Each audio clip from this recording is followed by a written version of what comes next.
Good morning, everybody. We'll get started here in just a second. Just going to ask you guys, when this thing's over, if we can hang out about 30 minutes after it ends, and we'll meet with you guys in there to go over the protocols and guidelines for this camp. And without further ado, Mr. Jones. I put these on so that I could take them off because there's no sun. Hey, can you believe this weather out here? And the first thing that Coach and I talked about this morning was it's just hard to remember how good this weather is out here. And we, of course, are glad to be back. Can't believe we've been coming out here as many years as we have.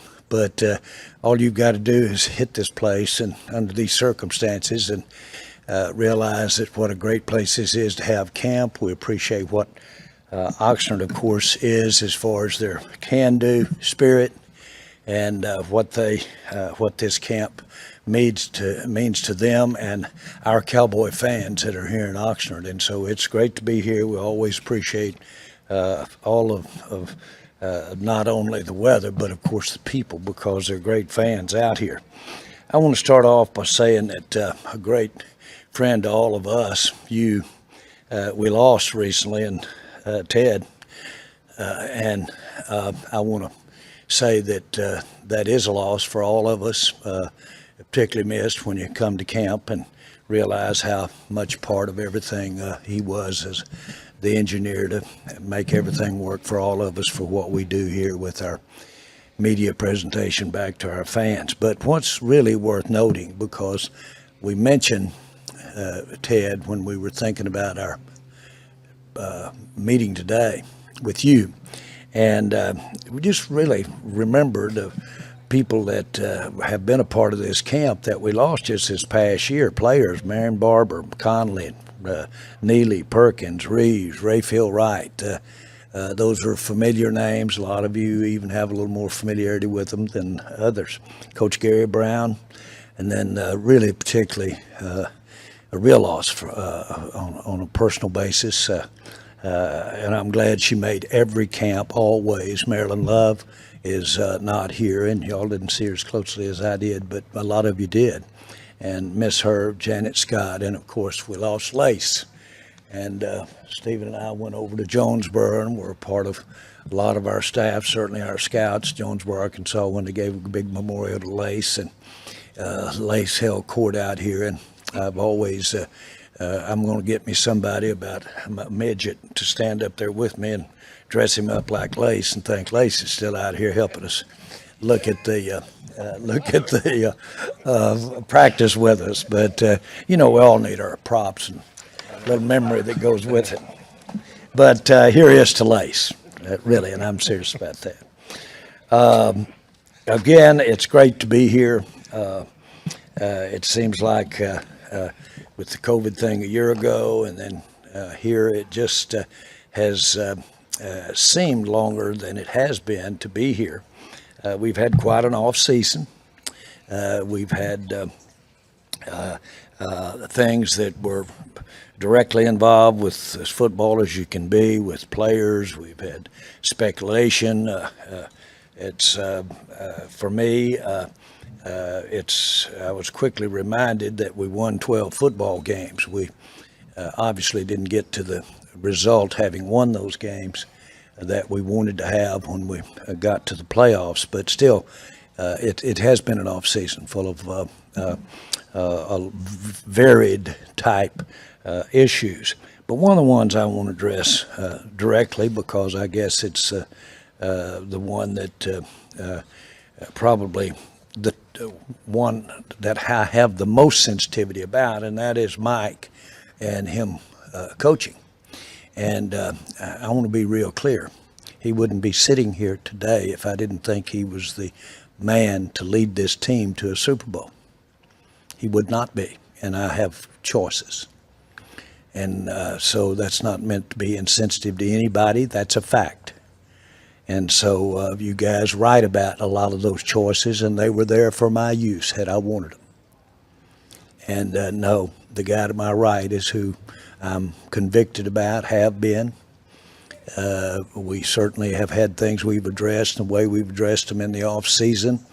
I think have successfully put together a staff that really, from this vantage point, gives us absolutely the best chance with our makeup and our team to get to the ultimate success. So I want to be real clear about that. We've lost some key players. Those were totally our decision to make those. They weren't they were influenced. Here's what has happened. We've lost 3 really high-profile players. Those players were in the top 10 of our players that make the most money.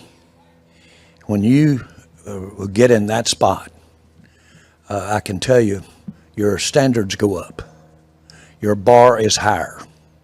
Your conduct is higher. Your attention to the team is higher, not just your own performance, but everything. When you have that kind of responsibility, which you do when you have that much of the financial pie. So what I'm trying to say is those decisions were made more about availability than ability. And they were made as to how you arrived at not being unavailable at times. And so let me be real clear. We're in a sport, we're in football, where certainly your skill level and your ability to be a player is why you're even being considered as a player. But more important than anything, these decisions that I made, relative to top players not being here, had everything to do with their availability and my concern about their availability. For instance, you could have the exact same player, and if you were paying him one thing, about 10 or 15% of what you're looking at paying him, then you can do that all day long, and you can have half-ass availability when you're paying them about 10 or 15%. The day you're called upon to raise that up about 10 times, then all of a sudden you start questioning whether or not availability should be more in the mix, because those are resources, those dollars he's going to get that can help us win the games with other players. And that is a big thing, and that has everything to do with the decisions we made in free agency this year and putting this team together. Everything with the people involved. Availability had everything to do with it. I'm not trying to talk in pig Latin. I'm trying to be straight. I don't want to demean any player. I love those players, personally. But you have to have number one thing is how we win a football game if you're going to be in the top 10 of paid players, in my mind, for the team. Check I at the door. It's we when you go through the door. Let's see here. That's good. Okay, the rest of this, I just want to be sure I hadn't missed my choice of remarks. I haven't talked to y'all in a long time. I've got some stuff stored up here. But seriously, it is great to be here. It's I lit up like a Christmas tree when I left Texas yesterday to land out here, and I didn't even feel it until I felt it last night when we got here. That's how good it's going to be, and it's great to be with you, those that I've never been here without seeing your face. I'm looking at a couple of them right here. It's great to see you. It's great to be here and getting a chance to compete for this thing as we look forward to the coming year. Now, I'd like to, with no ado at all, just have Mike and have him take over from here and answer your questions and make his remarks. Mike? Okay. Questions, please.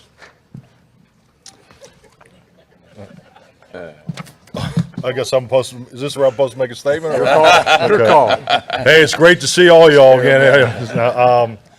I'll say this, coming in here yesterday, I mean, the drive up the coast, and, we talk about the weather, but the environment, year two, I know last year when I came here, I think just like anything, the year one is always, there's some angst and uncertainty, and I thought we had an excellent camp last year, and it was I thought it was tremendous on the way we used it as a platform coming out of camp, and I think it definitely showed up in our production of September football and our successful September football start to the season. So just visiting with Jerry again this morning, it is so obvious, what a great environment to train in, and I think clearly we'll be better, in everything that we do just from a function standpoint.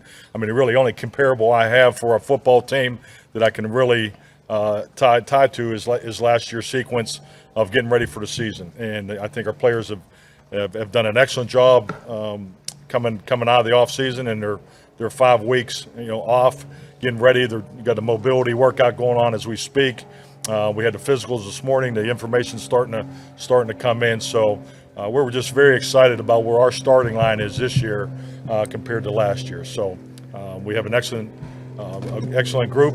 We're definitely more experienced in some areas. We have youth that you always have to bring together with your veterans, and I thought our rookie class really knocked it out of the park in the off season of connecting with our veterans and so forth. So just very excited to get going and having a great camp, and also excited about some of the new things we got schedule-wise. And what I'm referring to is practicing at Denver, practicing against the Chargers. So it's definitely going to have a different feel to it.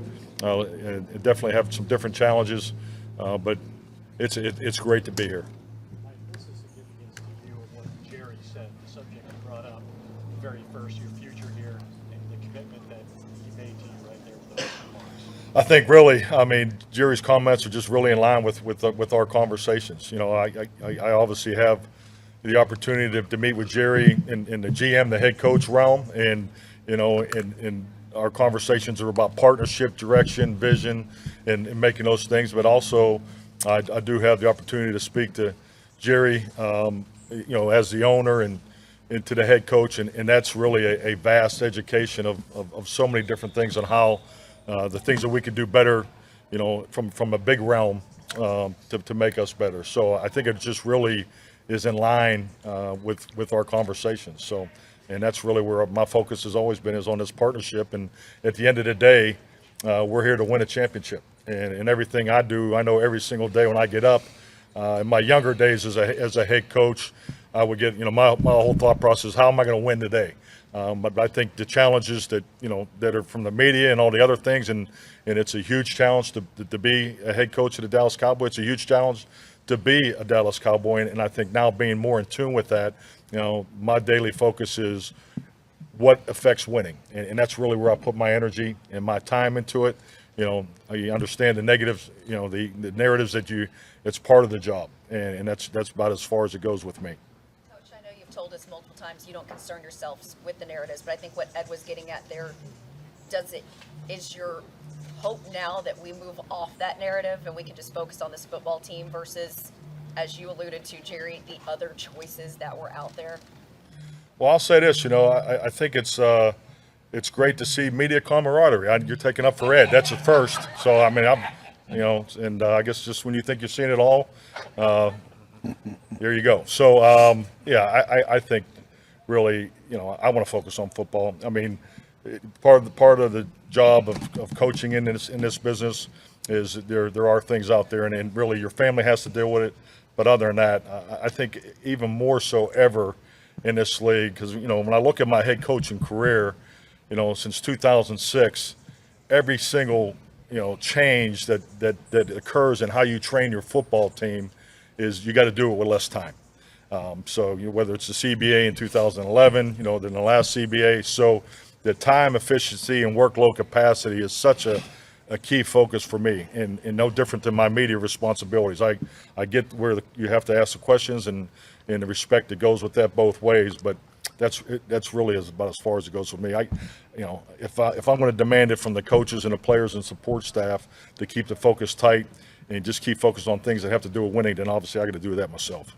Coach, you mentioned the rookies hit it out of the park. Talk about the confidence of Micah Parsons as it increased upon getting more responsibility last year. Yeah, definitely. I think Micah is, he is a second-year player, and what you look for from the rookie class going into the second year, we talk about it all the time, and it's taking that second-year jump. And when you see Micah, when you get to see him tomorrow, he's lost a little weight. He's had a really good off season. Obviously year two and how people look at him and how they'll have to game plan against him. We've had a whole year to, to implement the schemes around that and make sure we're giving him the opportunities he needs. But, I would definitely put Micah, leading up to this point, he's definitely put himself in a position to take a big second-year jump. And, and that may not show up statistically, but, it's really his impact definitely will be a big part of our defensive success. Jerry, you referenced in your statements earlier the offseason a couple of times. From a personal standpoint, as this past year with the losses you had to those close to you and some other family issues, has this been the most challenging personal time during your ownership? And how does that juxtapose with what you were doing off the field to try to get this team better going into this season? No, first of all, let me say, being with the Cowboys for 33 years, the bumps just don't feel that big. It's almost like you feel like Herschel Walker running and they're just bouncing off. There's so much more that's important when any one issue hits you. Now, you do get a lot of issues of varied things, personal, business, and of course football, and the way we operate wide open, we operate on the edge, we do, and I know that. And so when these things come, by the way, more often than not, if you have something that is perceived as disappointing, get ready, it's coming. And it won't just come from the football standpoint, it'll come from other areas. That's the visibility associated with the Dallas Cowboys, whether it be personal or whether it can even be business. It just goes with the territory, kind of like Mike's talking about here. But the pluses to get to be involved today, and that plus side of it kind of is a buffer, if you will, so to speak. This particular off season, we've had varied things come up, both from the standpoint of league as well as from the club, and those have their own narratives. They have their own issues involved in them, and they're varied. And I've got my fingers in a lot of things. And so you're likely to have some of them be criticized or reported on or opinionated on, so to speak. And so that's life. And but the thing that you want to do is take. Let me back up. The thing that that I had before the Cowboys prepared me a lot for the type of criticism that we have now, and the ambiguity and the risk-taking. I was actually as prepared by being in the types of things, business I was in. And being with the Cowboys and the NFL and all of the convoluted ways that you are experienced there prepares you to handle things away from the Cowboys. And so none of them get too big. Now, Maryland was a setback.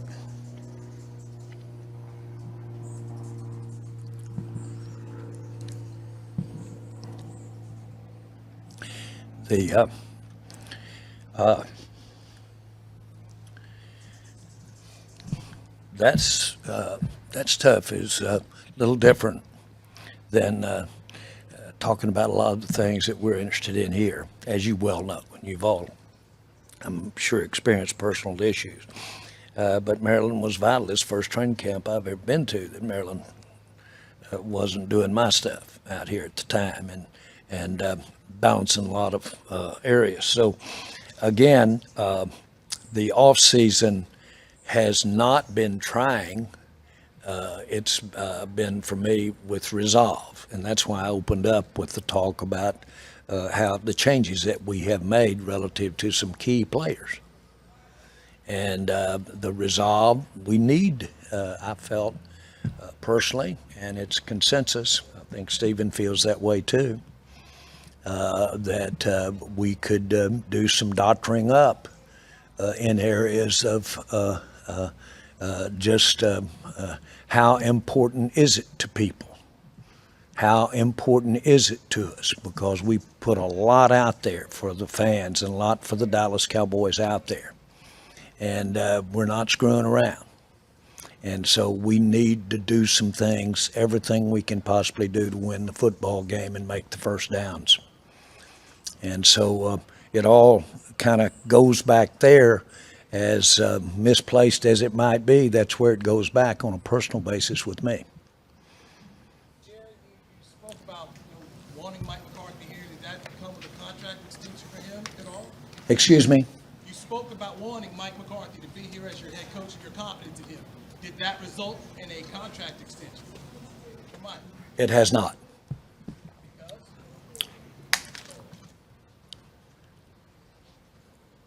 Any other Appreciate questions? you pushing Any for other it. questions? Any other questions? that's the way to show confidence, right? Well, not necessarily.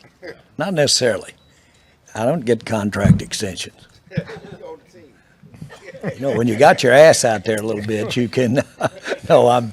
Don't want to at Mike's expense or our expense here, but no, we're in good shape. We have years left on our contract.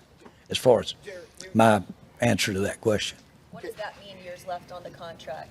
Are there years past this one? Well, don't you know the terms? Have we never gone public with the terms of the contract? But there are years past this one, and that's all I'll say. Mike said he's here to win the championship. And you talked about commitment and resolve to win, and obviously the biggest goal is to win the championship. Have you guys done enough this offseason to win a championship this year? Is the commitment there for what you've done in the offseason to win a championship? I thought we had a team put together last year that was healthy enough when we got to the playoffs, which is always my fear, is how healthy we're going to be in the playoffs. I thought we had a team put together. I knew we were going to have adjustments to this team coming into this year. You always do. But I knew we had a couple of our best shots out there financially last year. And so before we even started the season last year, I knew we were going to be making some adjustments with our players this year. We had it teed up pretty good. And in my mind, we made a hell of a run at it. We got disappointed, but we made a big run at it. I think we're in better shape today to make a run at it than when we were sitting here this time last year. And I say that following what I said right before that. I thought last year we had a chance to make a heck of a run at it, and had people in place that if we were healthy enough, we might get them. And I think we're in better shape. Based on Why do you think you're in better shape? First of all, this guy's sitting right here with what we know that we didn't know this time last year. Not me about him, but about our team, what we know about our team. But I will say it one more time. This guy's sitting right here. The staff he's got. I like this staff. And I frankly like the makeup of the players 1 year later that were on this team last year. And I like the new players that we brought on. You say it's hard to count on a rookie. A rookie has a trouble making that kind of impact. We're fresh off seeing one make a hell of an impact in Micah. So I know it can happen. Does that happen often? No. But can you get a player or players that can come in and be real impactful, not just come in and play well, but be impactful? That's possible. We got a couple of shots at that. it seems like more is based on projections and possibilities than known factors. Is that accurate? It's always projections. It's always the day that the veteran players are they tailing off? The rookie players, are they coming? It's always measuring, sitting right here. We're almost 2.5 college seasons away from being in the playoffs. Okay? We've got about 20 games to go before we get to the playoffs. You'll have some veteran players not be what they were by the time you get to the playoff. You'll have some young players become better than they were. It's always measuring how they're going to get there. Really, only God knows that for sure. But our assessment of that and how we bet on that relative to what we spend to get there, since that is limited and a part of the game, that's the game. And you start making that in the right when we started last year, when we decided to extend or we decided not to extend players. Mike, Zach Martin said yesterday that this is a chance to create your identity out here, begin that process.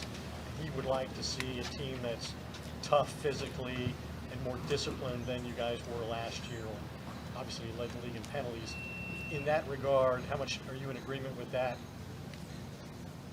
creating that identity, and how do you go about doing it specifically?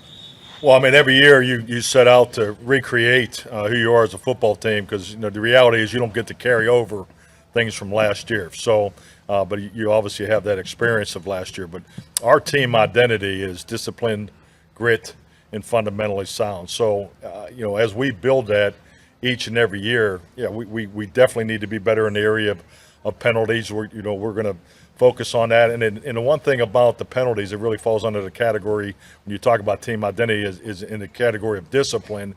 At the end of the day, when you're trying to establish a play style, which, I felt like we hit the target last year. We were up and down in year one with our play style. But when you approach your play style, we're not trying to be disciplined and then play just hard enough.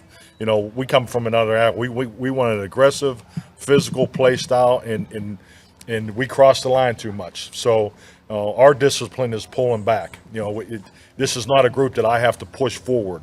And that's very important in how you train, in the reality of the mistakes that are made and how we need to, tighten it down. So our play style and the way we attacked the season last year, that's what it looks like. But the discipline in that, we need to be better. We've identified with that. We've addressed it, and it has to be part of our daily function. But I do not want to lose the play style that we've established. So that's the goal. So we're going to aggressively cross that line, but we do need to be much more disciplined in pulling it back, because particularly the pre-snap penalties, that's the one that we need to eliminate and definitely cut that way back, because that's there's no need for that. But if you look at the our operation at the line of scrimmage and just the things that we did in the off-season program, I thought Kellen, the offensive coaches, Dak, and the quarterbacks in the center, the extra time that we made, we need to be much better there, and that's the reality of it. How much of that is about coaching and players understanding what they need to do? Well, it's all about the connection. I mean, the physical part, each and every year you have the opportunity through player acquisition to build a 90-man roster.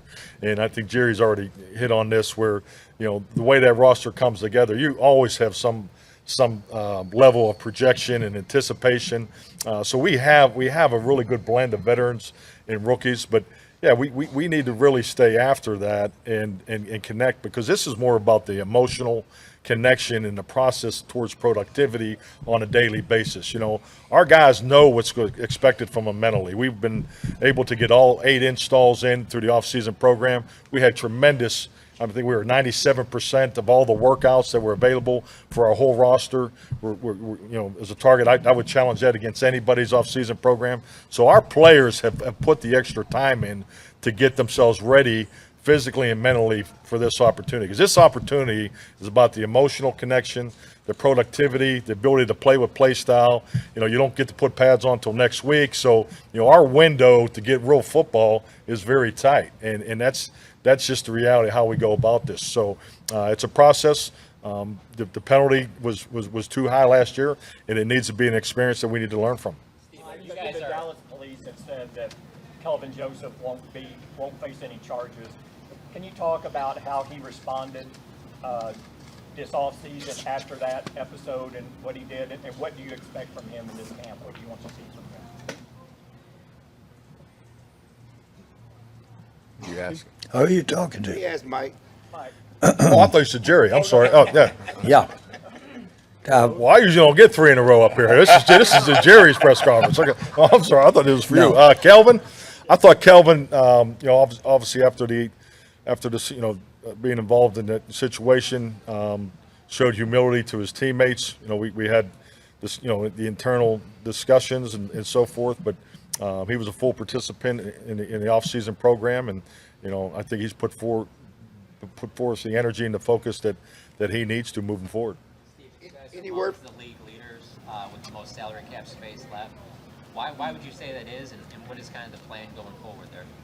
Well, I think, you know, one of the things when you talk about how are you going to get better, as Jerry mentioned, availability, consistency. I mean, it's time to give some of our young players like a C.D. Lamb, like a Steele and a Tyler Smith and a Willetsko and a Ball, you know, the opportunity to step up. I mean, that's what you look for in these players. Same thing, you know, in the defensive line. You get a draft of Sam Williams, you got a Fowler, you got a Dorrance Armstrong, which may have been hard to keep. I mean, we have a good young roster over the last 2 or 3 or 4 drafts, you know, that are going to be coming up and that we're going to want to keep around here because we do like our foundation, our young foundation. And so I just think it's time for these players to get the opportunity to step up. And when they do step up, of course, they're going to want paid too. But you know, who's to say where we are with how this roster is going to look like when we get 8 games into the season, when we get to the end of the year. I mean, you know, we'll continue to look for ways to improve our roster and make this team better. So we feel really good about our young group. And as you said, Clarence, projections, maybe you can say they're projections. We've got a lot of resources tied up, whether it's draft collateral or you know, what we think of these young players, and really feel like at the end of the day that they're ready to take the next step. You know, just like we had confidence in Zach Martin and Tyron Smith and Travis Frederick when they walked in the door, and we plugged them in and they played well.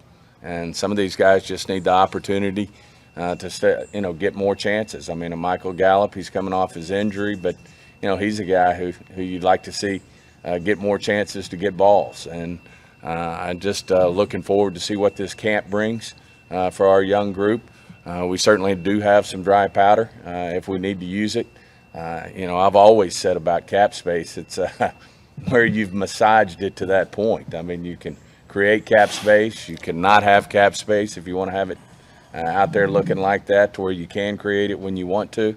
But I do think we're sitting in a good spot. One, to see what these young players can do, but 2, if we need to make improvements to this roster and there's opportunities to do that, then we'll look at it. Jerry, now that Joseph has been cleared by Dallas Police, any clarity from the NFL on his availability in their investigation into the personal conduct policy? No. As far as any, you're asking me specifically, have they addressed that? No, not at all. And that's what that is. That's best for me to answer just with not necessarily. Stephen, as a rule of thumb, how far into preseason might you go evaluating these young players with some of the veterans that are still out on the market before you say, you know what, maybe we reinforce them? I don't think there's a definitive time, Brad. I think it's just, you know, you're getting a feel for your team as we practice with Mike and his staff and our scouting staff. We'll monitor what we think's going on. We've been doing it for the whole off season ever since the end of the draft. You know, we've had our rookies in there, and as Mike said, he thinks they've done a tremendous job of doing things the right way. So obviously, we feel good about what we've seen up till now. But you don't play this game in shorts. You don't play this game in t-shirts. You play it in pads, and certainly, you know, we're going to have an acclimation period here that's longer than others. So we're going to have to kind of hurry up and wait again once we get here. But you know, it'll be something that we're monitoring. But I can tell you this, it's a good educated projection, if you will, based on what we've seen. Obviously, we feel like we really did our homework in the draft. Really feel like we got a good draft class. Feel like, you know, what we did in free agency, we feel comfortable that we've helped this team. And, you know, not unlike Jerry, I feel great about our football team. This is the first time you'll have a 3-game preseason. How will that impact the way you evaluate? Well, I think it's going to be impactful. Clearly, I think just not only the 3 games, but also practicing against 2 other teams. You know, will be part of that formula of how you get the veterans ready and and the opportunities of the young players. I mean, we're going to have our young players going to play a lot of football in these preseason games, especially the first two. So, yeah, it's definitely a different formula when it comes down to play time and opportunity, and it's a challenge. I mean, that's a big part of coaching in today's league. I mean, you think about your first 10 practices at training camp. I mean, you go back to the 90s. I mean, 40% of your first 10 practices are in helmets, in shirts, and 2 in shells. So, I mean, that is all part of the challenge of, assessing the talent, getting the younger guys and the older guys to blend together, because, it doesn't matter how long you do this. When the offensive guard and the tackle come off in a combination block, it just doesn't happen the first time you put on pads. You need the reps, you need the footwork, you need those padded practices to get the pad level and all the particulars in order. So, because you look at our first week, it's going to be, ramp up. Second week is a huge week for us because it's our padded work together, and then, by week 3 we're heading up to Denver. So, it's the window's tighter, but we're as good as the platform and the foundation we built. And you look at last year, I mean, our defensive rookies made strong contributions in the first 4-5 weeks of the season. You go back and look at the play time of our rookie class on defense, there's a probability that may be the same on offense this year. So my particular experience in this, I coach as a head coach over a decade where, veteran free agency wasn't really part of the everyday formula. So you always have had to count on our young players. Our young players will impact our success early in the season. That's what history tells you, and that's really the way we're approaching it. Jerry, how have you gone about communicating your sense of urgency for this season to your organization, especially to your coaching staff?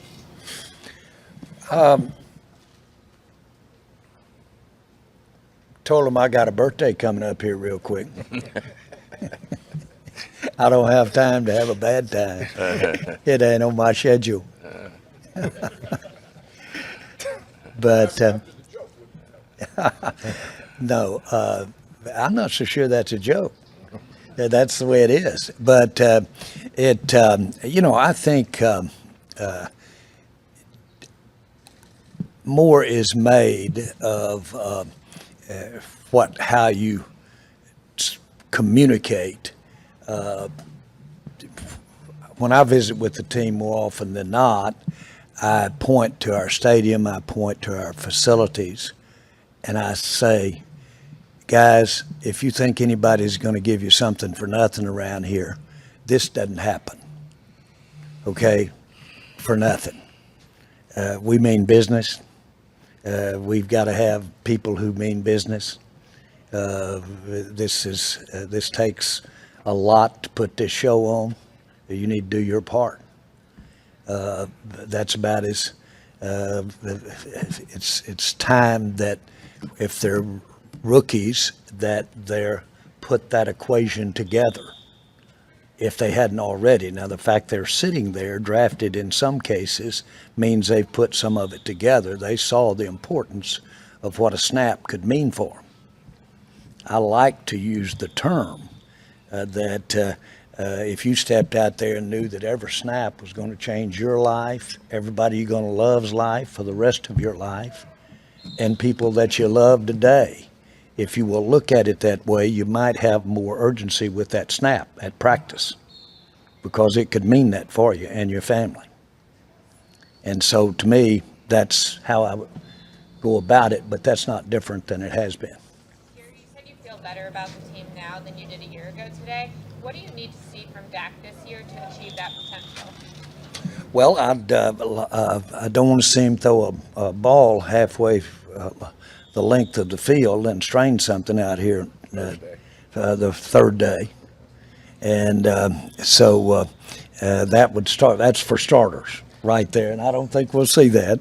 And that's just Dak. And but no, one of the things that make me say that the most is that Dak does have last year behind him, and he's got several years behind him now.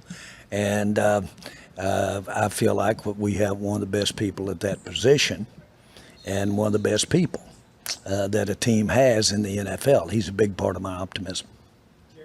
Jerry and Stephen, when you look back, I think it's been 15 years since this team has gone to the playoffs in back-to-back seasons. when you look back on what you haven't been able to do, is that a big part of it? Not, living in the moment, doing 2 or 3 years of putting yourself in the playoffs to kind of get some traction? And do you feel you're better suited to do that this season than you've been in a while? My curse is that I don't spend a lot of time on my mess ups or the what didn't go right. I hang on, I really do. This isn't a pep talk, you're getting here, but I really do go to the successes. And I go right past.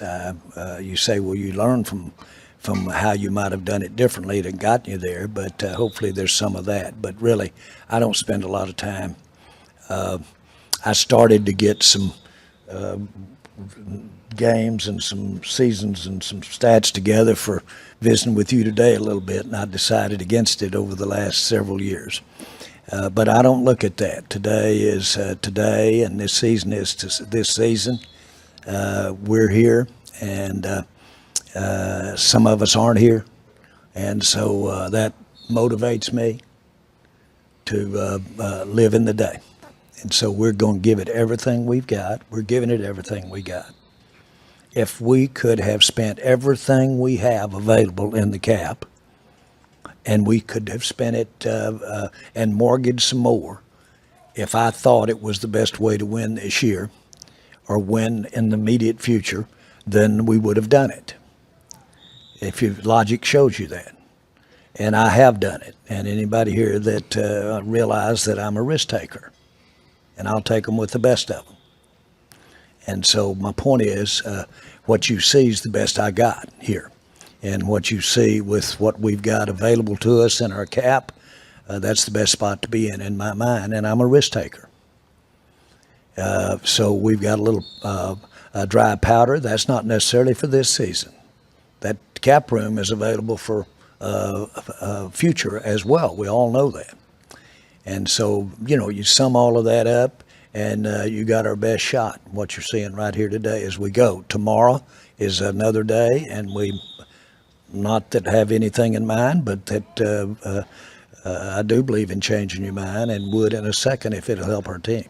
Stephen, when we look at Ezekiel Elliott's contract, there's a little bit more position flex after this season. I know he was dealing with a PCL injury last year that he was aggravating, but when you think about Zeke, how important is this season for him? Well, I think every season's important to every player. I mean, that goes without saying. And, no one competes like Zeke in my mind. I mean, that's one of his top of the list of his redeeming qualities. And, there's a lot of players, you see around the league that, if things aren't just right, then they'll sit down. That's not Zeke. He wants to be out there for his team, his teammates. And I admire the hell out of that and what 21's all about there. So one thing's for sure, we're going to get 21's best effort week in and week out. And he's a great football player. And, his physical style obviously lends to him getting some bumps along the way. This is a very physical, don't have to tell you how physical this game is. And no one thinks more Zeke Elliott than this organization. Stephen, with Dalton Schultz, why was the franchise tag the best route to go with him?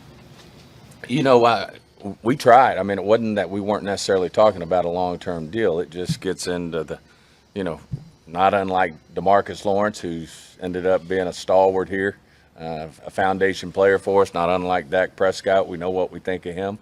Sometimes it's just, when you're getting your hands around what this team's not only going to look like this year, but look like in the future, then, you have to kind of play that hand that way and certainly understand where Dalton's coming from. I mean, he represents everything we want in a Dallas Cowboy on and off the field.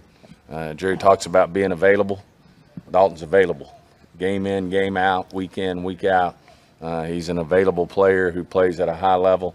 And so it's not that we didn't want him on a long-term deal. It's just, getting to the right answer on that. And I think we ultimately will. I think Dalton's gonna be a long-term Cowboy here. It just didn't work out to get the long-term part of that figured out this time around. Jerry, you pointed out that you focus on successes more than failures. with all due respect, what successes are you focusing on that over the last 20 years that say you guys are going down the right path? And again, I appreciate your tenderness.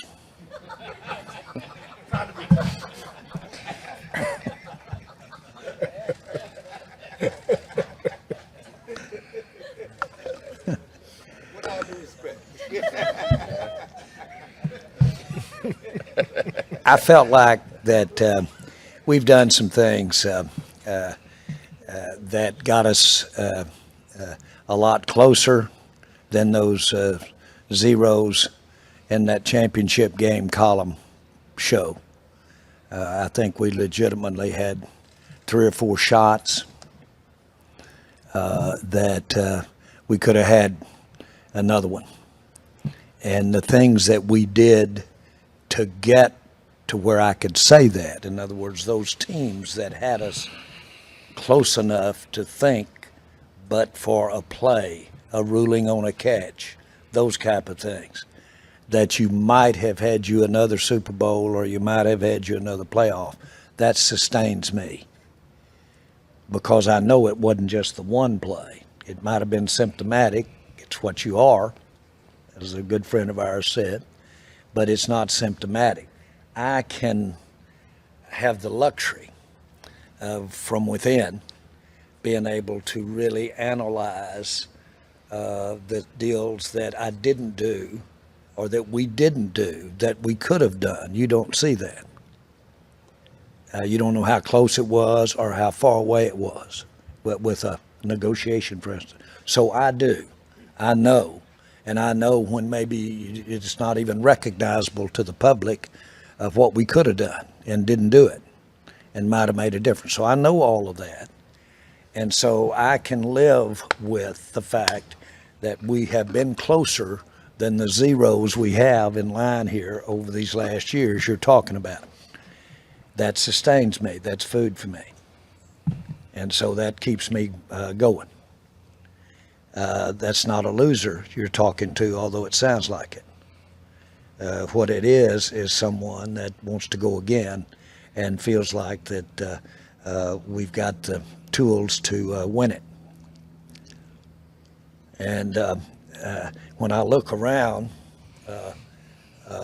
at the teams that have been involved in the Super Bowls that I've been involved in, or the people that have been involved in the Super Bowls then I'm thankful for the Super Bowls that I've been involved in. I'm thankful for the record that we have had over the last years. We have a criticism this year. We won 12 games last year. I couldn't live with myself if I didn't get a little bit of feel good out of those 12 games. I understand where our fans are, and they should understand where I am. That's not enough. But it's enough to go again. Jerry, with all that said, what would qualify as a successful season coming up? Well, I need to win it. I need to win it. But I'll be candid with you. There's degrees. I want to be fair to everybody concerned. We need to be in the playoffs. We need to be viable in the playoffs to be a successful season. Jerry, how can Dan Quinn coordinating this defense for the second year help get you there? Say that again, please. You said we need to be viable in the playoffs. How can Dan Quinn coordinating this defense for a second year help you reach that goal? Oh, well, I think he did a great job last year. He works, his biggest reason he's here is sitting right to my right, by the way. And so build on that. A lot of building that can go on there. And these guys are imaginative. And they'll try it on. And they'll change it up on you, too. All of that I like. And so I know their relationship, which is everything here. And you can sense that, and the players sense that. They know where that confidence level, it's unique. I haven't seen that many times in my 33 years with the Cowboys, where everybody realizes how good they work together. departures in the wide receiver room. How have you seen CeeDee Lamb grow, change?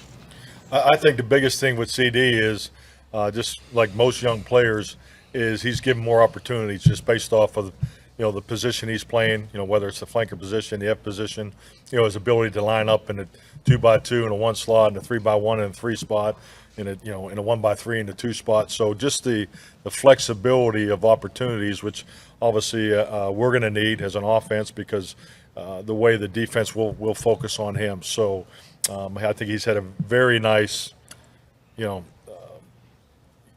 path to this point. If you look at his production last year, so he's definitely ready. And but he when you talk about the flanker position in this offense, that is the premier number 1 spot for our receiver group. Tracking at this point. I'm sorry. What do you stand from a physical standpoint? Will Gallup be on the club? Is Cox? We're still working through that. The information is still coming in from the training room, so but I don't know. We'll get that to you when it's completed. Steve, when we look at the landscape of these quarterback deals that have come down lately, do you have to start looking at maybe extending out Dak and thinking about cap flexibility going forward?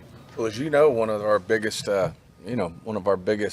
challenges was length, and obviously, it's going to be popping up again real quick because we went along with the shorter length. So you pay attention to these all the time, and certainly, we're always going to be thinking about Dak and how he affects us, and from a salary cap standpoint. But yes, I mean he's always in the back of our mind when you're managing the salary cap with this football team. He's a big part of it, and obviously well deserved. I know at the end of the day he's a common theme, and why we're so optimistic about this team being very successful this year. It starts with number 4. So he's always a big part of our planning and what we're thinking about with him. Contract year for Tony Pollard. The better he plays, his price is going to go up. You mentioned that earlier. How can you continue to maximize both him and Zeke on the field?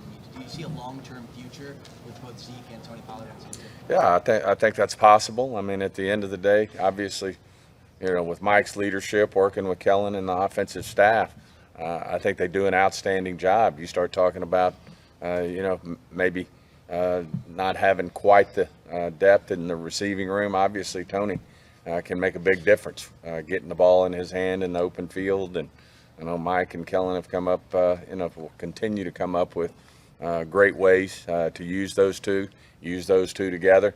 That's why we have them here, is to get creative with guys like Zeke and Tony. And certainly what we see and what happens this year on the field will play a big role in how we move forward. APY that you're seeing for quarterback contracts, people scoffed at Tony's back when it was like in the 25 million range, 40 with Dak. Does it motivate you to start thinking about that extension so you don't get into some of those messy numbers? For instance, Mahomes was a pretty good deal for Kansas City when you look back at it. Well, I think anytime you have a franchise quarterback, and we're blessed to have one in Dak Prescott, then that's just the life you live. I mean, we lived it with Troy, we lived it with Tony. We're living it with Dak, and that's a good thing. I mean, to me, that's a blessing that we have a guy like Dak Prescott, who not only is a great, great football player, but he's a better man off the field, and leadership on the field, what they're doing right now in a weight room, and what he does with these guys is just hats off to him. We've just he's very unique in that way, and again, that's why we're so optimistic about what this football team can do. Shifting that 20 million over there anytime soon. We'll be working on Dak always. He's a work in progress. Stephen, earlier you mentioned opportunities for offensive linemen to step up. When was the last time you entered a season with this many question marks on your offensive line? We don't look at them as question marks as much as we do opportunities. These guys deserve a chance. I mean, they've been, in behind one of the better offensive lines in the league for the last 10, 12 years. So it's been very difficult to step up and take Tyron Smith's spot, Zach Martin's spot, Lyle Collins' spot.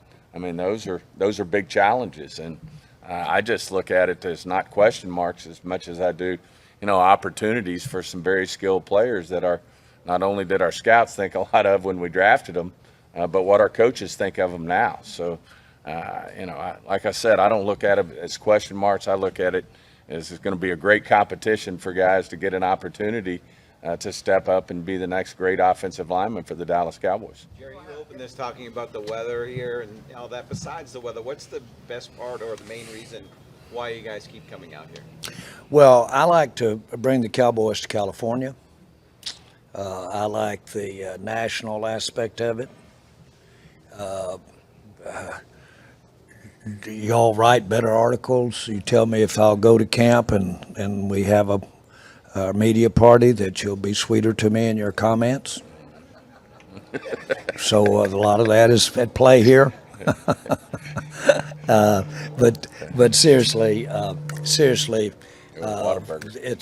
it's weather, but it's also tradition, and there's a tremendous amount of tradition. I've had the opportunity recently to be spending time with some of our most respected storytellers, not just in sports, but in all content for media. And as you know, with all of the different users of content today that you have, not just the networks, you have a lot of people doing documentaries and stories and things like that. It's in vogue. And so we've been, as our chairman on our committee, media committee, we've been looking at ways to align with those storytellers, the Glazers of the world, these people, the Howards of the world, and they talk about almost any meetings I've had with them. They've talked about some of the storied aspects of us being in California, and of how they'd had the opportunity to do this story, that story, and how young people now, as a matter of fact, in one group that I interviewed, one or two of the people in there had been to our camps as little boys. And they're at, when we were at Thousand Oaks. So anyway, to speed it up here, California is a great tradition for us. We've certainly got our 16 years here, 43 in all out here in California. And it's just a great tradition. And we go out of our way to make it happen. As you know, we'd like to do and are doing a part of our camp back at the Star. And we like to do that. We want to do that. I miss San Antonio. That's very important that to me, that we give the credibility, not credibility, but the how big San Antonio is to the Dallas Cowboys. And I miss that. But this is very important for us to do. So you wrap all of that together, and this is a great place for this franchise to do training camp. Jerry, speaking of tradition, there are probably about a half dozen players, give or take, from before you owned the team, who are Ring of Honor worthy. Where do you stand on looking at those guys and honoring them? Brad, I've been waiting on you. You usually are the first through the door with about these guys. And of course, I get to hear from a lot of ex-Cowboy players relative to the Ring of Honor all the time, not just at a point in time. And so that the point that I'm getting to here is that with a lot of input, which I've always had, I'm carefully considering where we go from here as to when and how we do our induction. We've got some guys that certainly played well during the time that aren't in there that during the time that I've been involved with the team. So those are easy, or easier, let's put it like that. And so it will, I don't do this at a specific time. And I do play the music a little bit as we get into the season. And I like really this ceremony when it's done, or recognition, not in any way to dismiss the importance of what the individual has done. But Tex Schramm gave me some real marching orders. And I mean serious marching orders. And he said, keep that number small And he said, don't you do it by committee. He said, you'll get up with the biggest mess on your hands you've ever seen. And said, just be your call and make it, particularly work to make it basically unformalized. Timing or when or who or how many. And I've got that. And that came from the guy that put the Ring of Honor up there. And ours is one of the best Ring of Honors and most successful I think I've seen or know about. So again, I'm giving you what's so that I can say I don't have a time or who for the Ring of Honor today. Jerry, your first 5 years in the league, you guys were winning Super Bowls, you're playing in NFC Championship. The last 25, that secret sauce has left you.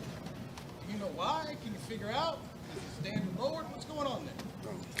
Well, the secret sauce, the genie, whatever you want to call it. That's why we're here, to be trite. We're trying to find the secret sauce to get us another one. And it's about as, it's certainly the most challenging thing that I've ever been involved in. And have been involved in a lot of things, but putting it together so that we can get a team to win the Super Bowl has been real challenging, I admit it. And it's given me that much more resolve to get it done. But I don't know about the secret sauce. I've had a lot of sauce too. Hey, as a matter of fact, I've had several people recommend when you don't get in the Super Bowl, what you do is drink a lot. This will be the last one. CD and Noah are your only wide receivers who have caught a regular season pass from Jack. Multiple of your newcomers missed meaningful time in the spring. Are you comfortable with that reality right now at wide receiver? If so, why are you comfortable with that, and how over the next several weeks can your comfort grow before week 1? Whomever. Yeah, I'm extremely comfortable, and I think it really goes back to what we talked about earlier. There's always a jump that you have to have with every team that you put together. So there's always going to be a void of experience where your youth has to step up and contribute, and I have great confidence in that. I have a lot of experience at it. So, and I think when you see a leader such as Dak, it's because it's always the extra. It's the workout. So away from the off-season program, whether it's in Miami or at his home. So it's the details and the extra reps and so forth, because that's just the climate that we work in now. And I think our players are definitely of the right mindset. These guys spend a tremendous amount of time together, away from the facility, and that all those things are important. So the youth of our football team will factor early in our season, and it'll probably be at the wide receiver position. I think you have to anticipate that. That's the way we're training the team, and that's the formula that's going to be part of our success. Thank you. All right, thank you.